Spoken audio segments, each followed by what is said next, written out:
We're looking at example 2 on section 6.1. This is similar to the last problem, except that in this case we're not told an interval for the function. If you're not told an interval, then the function may actually not have absolute minimum and maximum values. In this case, we can notice that it's a fourth degree polynomial with a negative coefficient, and I've drawn a graph of kind of what a fourth degree polynomial that opens down can look like. And as you can see, it's going to go down forever, meaning there's no way we're going to have an absolute minimum. So the only thing that we would actually be looking for on this function is the absolute maximum. Okay, in order to do that, we have to proceed as we did in the previous problem, find the critical numbers. We do this by taking the derivative, which is here, power rule. Here it's factored a little bit and then factored fully here. So this is a quadratic, we can factor it like that.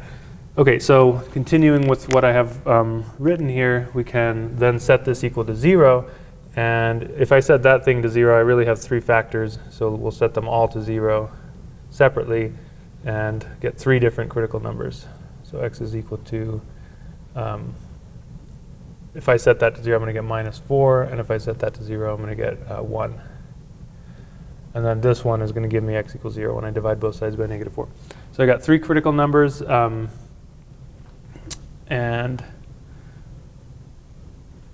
basically, what are these 3 critical numbers going to correspond to? The 3 places where I reach either a max or a min right here or a max again. So what we're going to look for is which one of these produces the maximum value. In order to do that, I'm going to plug all 3 of these numbers back into the original function. So up here, into that function there. So if I find f of 0, I'll notice that it is, if I plug 0 into all that, I'm just going to get 20.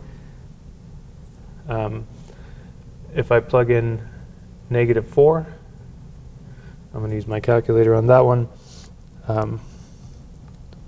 F of -4 is 148. And again, remember what I'm doing is taking the -4, plugging it into here for the x, and then that x, and then that x. And if you do that all correctly, you should get 148.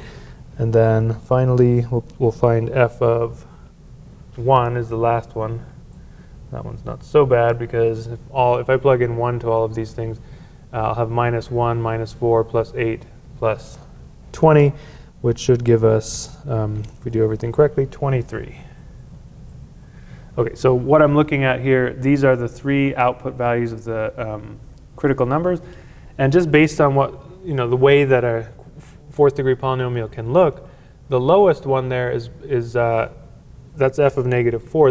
So that means that y value up there on my drawing, of course this drawing is totally not to scale. It's just sort of an idea of what you might get for a fourth degree polynomial. So that y value up there would be like 148. F of 0, that would be like this minimum value here, 20, and then f of 1, that would be 23, something like that. So anyway, my drawing actually turned out not to be too bad. But anyway, it's clear that the largest value that we have there is 148. So our absolute maximum is 148. Okay, or y equals 148. Okay, and as we said before, there can't be a minimum value because this is going to go down forever as we approach infinity to the right or to the left. Okay, so only one absolute maximum value on this one, and we're done.